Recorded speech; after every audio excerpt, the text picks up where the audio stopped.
লাইফে কি করতেছি, যে আমি এটা ডোমেস্টিক ক্রিকেটের বিপিএল এ আমাকে নাই, তার মানে আমি কত পিছিয়ে আছি। আমাকে চেঞ্জ হতে হবে, আমার ডেলি রুটিন থেকে শুরু করে আমার এভরিথিং চেঞ্জ হতে হবে, আমার চলাফেরা থেকে শুরু করতে হবে, চেঞ্জ করতে হবে, সবকিছু চেঞ্জ করে। আমি একা একা প্র্যাকটিস করতাম, একা একা বাসায় বসে থাকতাম, একা একা ভিডিও দেখতাম। ইভেন আমি ইন্ডিয়াতেও গেছি, চেন্নাই গেছি ধোনির সাথে, ধোনির প্র্যাকটিস দেখার জন্য, হার্দিক পান্ডিয়ার প্র্যাকটিস দেখার জন্য, যে আসলে ওরা করে কি। আমার টাকাটা ইম্পর্টেন্ট ছিল না, আমি 10-12 লাখ টাকা 20 লাখ টাকা ইনভেস্ট যদি করতে পারি, ছিল না, আমার নিজের খরচটা যদি করতে পারি। ইভেন ইনফ্যাক্ট আমার আব্বু সিক ছিলেন, হার্টের সমস্যা ছিল, ওনাকে ব্যাঙ্গালোর নিয়ে গেছি, ওনাকে হসপিটাল থুয়ে রেস্ট নেওয়ার পর 2 দিন পর আমি ব্যাঙ্গালোর এসেছি। বিরাট কোহলি কি করে, ওর কি চাহিদা, ও কিভাবে প্র্যাকটিস করে, ওদের প্র্যাকটিস ফ্যাসিলিটি কি আছে, আমি কি চেঞ্জ করতে পারি, আমার টাকা অধীনে আমি রাজশাহী ডিভিশনের হয়ে বা আমি রাজশাহীর মাঠকে আমি কিভাবে নিজেকে পরিচিত করতে পারি, আমি কিভাবে উইকেট বানাতে পারি, কি করলে আমি খুব পাগলের মতো হয়ে গেছিলাম। তো ওই একটা মাস আমি ইন্ডিয়াতে কাটাইছি, ইন্ডিয়াতে সবকিছু দেখেছি যে আসলে ক্রিকেটাররা কিভাবে উইকেট বানায়, কিভাবে একটা ভালো উইকেট বানাতে হয়। দেন আমি রাজশাহী ক্রিকেটারদের বলছি যে তুমি আমাকে উইকেট বানাতো, তোমার টাকা চিন্তা করতে হবে না। ইনভেস্ট করছি আমার সময়কে, আমি টাকাকে, যে আমার নেক্সট বিপিএল কে আমাকে ভালো খেলতে হবে, কারণ নেক্সট বিপিএল এ যদি আমি চান্স না পাই, ন্যাশনালি মানে বড় বিষয় হচ্ছে। আমি ঢাকা ক্যাপিটালস আমাকে নিয়েছে, বাট আমি অনেক কষ্ট করেছি, আমার ফ্যামিলি অনেক সাপোর্ট করেছে, আমি খুব মানসিক বিপদে ছিলাম, বাট আমাকে নিজেকে কন্ট্রোল করেছি, নিজেকে, যে না, আমি যদি ভেঙে পড়ি তাহলে তো আর কিছু লাভ নাই, আমাকে ভাঙা যাবে না, বাট আমাকে ওইভাবে প্র্যাকটিস করতে হবে, দিন রাত ত্যাগ করতে হবে, প্র্যাকটিস করতে হবে। প্র্যাকটিস করেছি, নিজেকে সময় দিয়েছি, আলহামদুলিল্লাহ ঢাকা ক্যাপিটালস কল করেছে। কথা আছে না যে আমি কষ্ট করেছি, আল্লাহ আমাকে অপরচুনিটি দিয়েছে।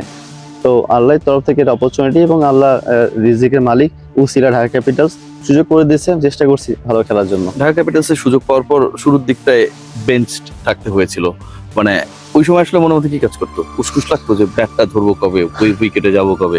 এত প্রস্তুতি, এত গল্প, এত কষ্ট, এত সাধারণত ওই বিপিএল এ ব্যাট করার জন্য? না, আমি 3টা ম্যাচে আগে যদি দায়িত্ব বলি, আমার আরো কিছু ঘটনা আছে।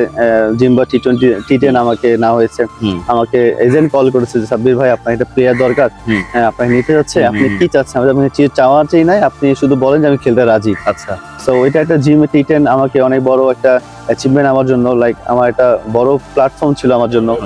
প্রথম 2 ম্যাচ আমি রান আউট হয়ে গেছি টিমের জন্য, এবং যে কোচ ছিল ডিন, ও আফ্রিকার একটা প্লেয়ার ছিলেন। তো ডিন আমাকে এত ভালোবাসতো, এত বিশ্বাস করতো যে সাব্বির, তোমার যে ট্যালেন্ট আর তুমি যে টিমের জন্য কাজ করছো, আমি খুব খুশি, তুমি রানও না করো আমার সমস্যা, তুমি প্রতি বছর। আজকে আমার গেস্ট এন্ড সাব্বিরের সাথে আমি প্রথমেই যে আলোচনাটা করতে চাই, Sabbir, lot of your fans, তারা যে ব্যাপারটা স্বপ্ন দেখে চায় আপনাকে আরেকবার ন্যাশনাল টিমের জার্সিতে। এখনো বয়স খুব বেশি হয়নি সাব্বির, আমরা দেখি 40 পার হয়ে অনেক ক্রিকেটার খেলছেন। অ্যাকর্ডিং টু দ্য ফিটনেস আপনি একদমই পারফেক্ট অবস্থায় রয়েছেন। According to the performance last BPL T20 আপনি দেখিয়ে দিয়েছেন। জাতীয় দলে ফেরার স্বপ্নটা সাব্বির কিভাবে দেখছেন? না, অবশ্যই দেখেন, 10টা প্লেয়ার যেভাবে স্বপ্ন দেখে যে ঢাকা ডোমেস্টিক ভালো করে সবকিছু ভালো খেলে যেন কামব্যাক করতে হবে, আমি সেই আশাতে আমি এখনো আছি। ঢাকা প্রিমিয়ার লিগ যেটা বললেন, এখনো ফ্লোতে আসি না, এখনো ইনশাল্লাহ 3টা ম্যাচ আছে, হোপফুলি ইনশাল্লাহ ভালো খেলবো। বিপিএলটা ভালো গেছে, প্র্যাকটিস করছি, কষ্ট করছি, পারপাসটা হচ্ছে ন্যাশনাল টিমে ঢোকার জন্যই।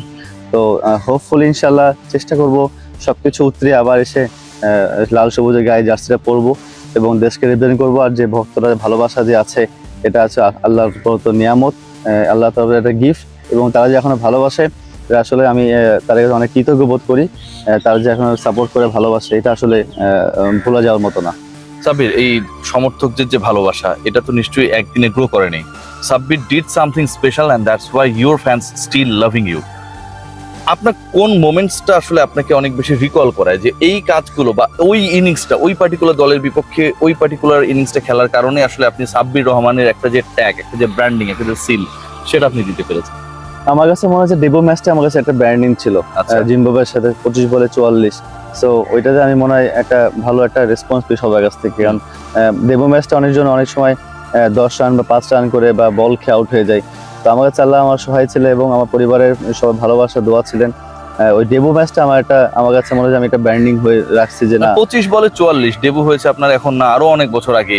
সেই সময়টায় প্রথম ম্যাচে খেলতে গিয়ে 170 প্লাস স্ট্রাইক রেটে ব্যাট করা, অন্যরা চিন্তা করে কি যে 30 বল খেলবো, 22 রান করবো, ছেলেটার সম্ভাবনা আছে, ওকে আমরা জাতীয় দলে খেলাবো, এরকম সিলেকশন প্যানেল ভাববে, পাপন ভাই গিয়ে একই কথা বলবে। কিন্তু আপনি যে এই মাইলটা দিলেন, জি, এটা আপনি কি চিন্তা থেকে দিলেন? আপনার কি মনে হয় নাই যে আপনি তো প্রথম বলে আউট হতে পারেন এটা করতে গিয়ে? মনে হতে পারে, বাট আমার কাছে মনে হয় যে ক্যাপ্টেন ছিল মাশরাফি মর্তুজা, জি। আমার ডেবু ম্যাচ উনি আমার ক্যাপ পরাই দিছে। আচ্ছা, এটা আমার একটা বড় একটা অ্যাচিভমেন্ট ছিল, এবং উনি আমাকে একটা দুটা কথা বলছে যে দেখ তোর এই আজকে তো ডেবু হচ্ছে, তুই যদি আজকে খারাপ প্লেস, আল্লাহ না করে খারাপ প্লেস যাই করিস, নেক্সট তুই সুযোগ পাবি না, তো তোর এটাই তোর লাইফের বেস্ট মোমেন্ট করবি, যে মোমেন্টটা তোকে সারা জীবন তোকে মনে করে দিবে। সেটাই আমি চেষ্টা করছি যে অনেকে উত্তরা যাওয়ার জন্য, কারণ ওই সময় আমি অনেক ছোট ছিলাম, আসলে ওভাবে বোঝানোর মতো কেউ ছিল না। তো মাশরাফি আমাকে একটা কথা বলছে যে এটা তো লাস্ট অ্যান্ড ফার্স্ট চান্স মনে করবি, কারণ বাংলাদেশের যে প্রেক্ষাপটে তুই যদি আজকে ভালো খেলিস তোকে অনেক উপরে নিয়ে যাবে, অনেক বছর খেলতে পারবি। আজকে যদি তুই খারাপ খেলিস তোকে সামহাও তোকে 3টা ম্যাচ খেলা পর তোকে আর খেলা নাও পেতে পারে। তা আমার কাছে মনে হচ্ছে ওই কথাটা আমার এখনো কানে আসে যে ইউ আর দ্য ফাইটার, তুই শেষ করতে পারলে আমরা 200-250 প্লাস করতে পারবো। আর আমিও ওই ডেবুর আগে একটা টি20 সিরিজ খেলেছিলাম প্রাইম ব্যাংকের হয়ে, ভালো খেলেছিলাম।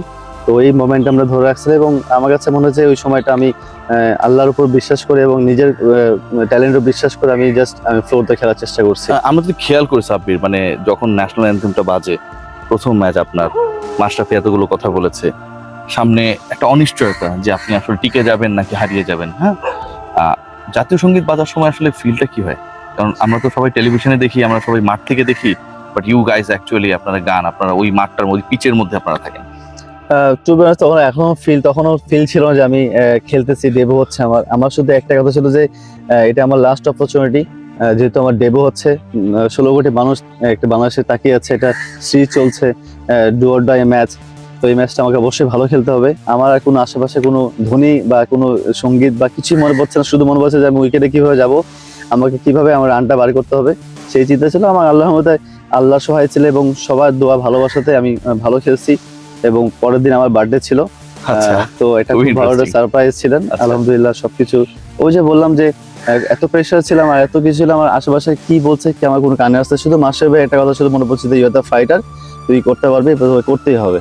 তো এইভাবে আমি নেমে গেছি মাঠে। এখন পর্যন্ত বার্থডেতে নিজেকে দেয়া সেরা গিফট ওই ইনিংসটা, বার্থডে থেকে আগের দিন 25-40। অবশ্যই বলতে পারেন এটা আমার বার্থডে একটা বেস্ট মোমেন্ট, এবং আমার আব্বু আমার স্বপ্ন, যেটা সব প্যারেন্টসের স্বপ্ন থাকে যে লাল সবুজ জার্সি পরে দেশকে রিপ্রেজেন্ট করে ছেলে আমার, তো এটা আমার সবচেয়ে বড় বেস্ট মোমেন্ট ছিল। এবং আমার আব্বু আমাকে তো আসলে কিছু দিতে পারি না, দেওয়ার মতো আসলে ঋণটা শোধ করতে পারি না, বাট এটা আমার একটা চেষ্টা ছিল ওনাকে কিছু একটা ভালো কিছু দেওয়ার জন্য।